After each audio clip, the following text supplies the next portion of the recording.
Good evening, everyone. This is Toby Green with this wonderful live podcast talking about have you ever played Russian Roulette as part of the Unemployment League podcast.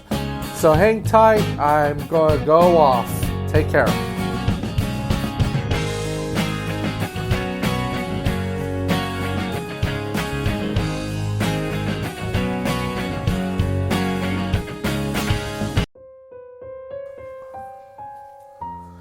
And it's May 2nd, 2020, as I record these words. Who lives and who dies? Who can face down this scourge? I don't know. How long must I see wrong decisions take place? How long must I wonder, what is it all worth? I don't know. I don't have any easy words for you. But I know that caring for the majority is the news of the day. If we don't care about each other, and it's only for 100 or 200 billionaires who are going to get their way, what is it all for?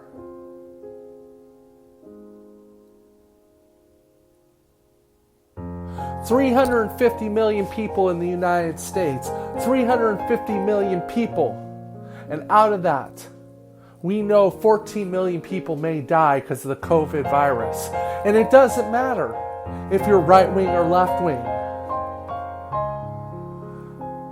All that matters is that the other side's to blame. It's a scheme, it's a scam, it's something I don't want to live before. It's a scheme, it's a scam, and something that millions will die for. Before all is said and done, can you look into the eyes of your loved one and say, I put you first? Because I don't think you can.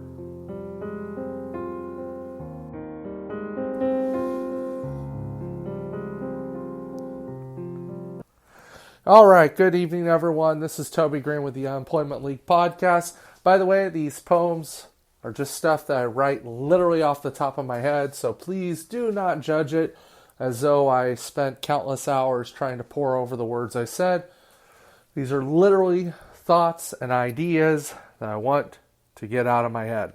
Okay, so I want to talk about today, so May 2nd, so a little bit of background on this podcast is that it started essentially on March 13th. I kind of slipped back, kind of trying to think about podcasts and different things to talk about, but I kind of slipped back because essentially the world had changed and the world had become, not in all circles, but it had become mostly lazy. It had become a world in which people weren't necessarily bringing issues forward, or they had stopped pushing the envelope. And they kind of settled into this thing of like, well, that's the way it is. It sucks. In September of 2019, money printing took place on an absolutely vast level. It was huge that this money printing took place. It was about $60-70 billion a week to try to keep the economy artificially inflated. So what happened out of this money printing that took place? What happened was that about 300-400 people got to keep their jobs. Now, I'm not joking when I say that. When I say 300-400 people got to keep their jobs, here's what I mean. There is about 300 to 400 people in the United States who are in that billionaire top level Forbes 500 list who really run the world. They are massively influential. And when there's downturns like this in the stock market, they get super scared. Rightfully so, by the way. If you took to me and said, Toby, you're in the luxurious G51 studios this evening. We are going to whisk you away from there, and we are going to give you billions of dollars, trillions, in some cases almost trillions, and we are going to let you do what you want with that money. Oh, but by the way, if there's a popular uprising, you're going to lose your job. That's what the rich and elite are worried about. And they're worried about at such an effective high level that they're starting to really take preemptive strikes. And so these 300 to 400 individuals carry a massive amount of influence. Listen, imagine that somebody could come up to you, and that scenario that I played out for myself, could come to you and say, here's millions upon millions of dollars, I need you to do my work. Would you take it? Of course you would.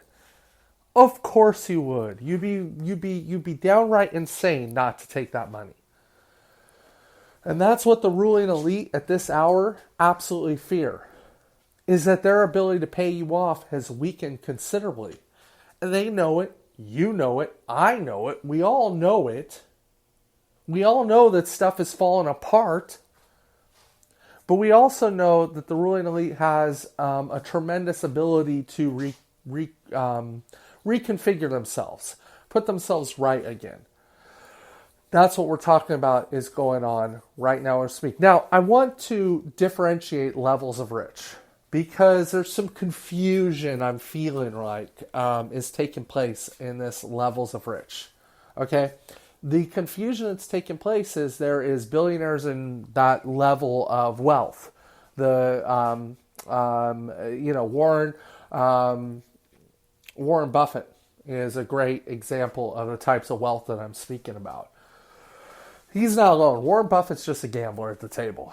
But he's got a lot of money, and when that money comes into a company, it makes a big deal. In fact, he just announced today that he's pulling all of his money out of the airlines because he sees airline business as being permanently hampered for a long, long time. So what he's going to do, and what all the sharks like him, and by the way, Warren Buffett's a shark, what they do is they're going to pull their money out and they're going to wait till the stock gets super low. 20, 15, $6, $5 negative, it don't matter. They're going to wait till the stock gets low and then they're going to buy back in. And then the stock's going to go up and Warren Buffett's going to take a ton of money. And he's going to make it, he'll sell it at 70, 80 bucks or $100 or whenever this thing gets passed because airline travel is going to come back. It's the dumbest thing in the world to assume that it's not. It's like any type of transportation. Because what we're seeing right now in America is that people are getting beyond the virus. The shock of the virus is over. It's been almost a month and a half. People are going, well, they're doing what you don't want them to do. They're saying, well, wasn't as bad as we thought. Let's go on out. And so they're going on out. They're reopening states. They're doing everything possible that was told that was stupid for them to do. Rightfully so, by the way.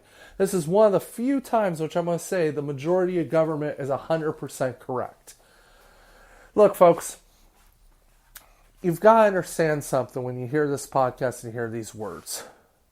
The coronavirus is no joke. This is a modern day plague.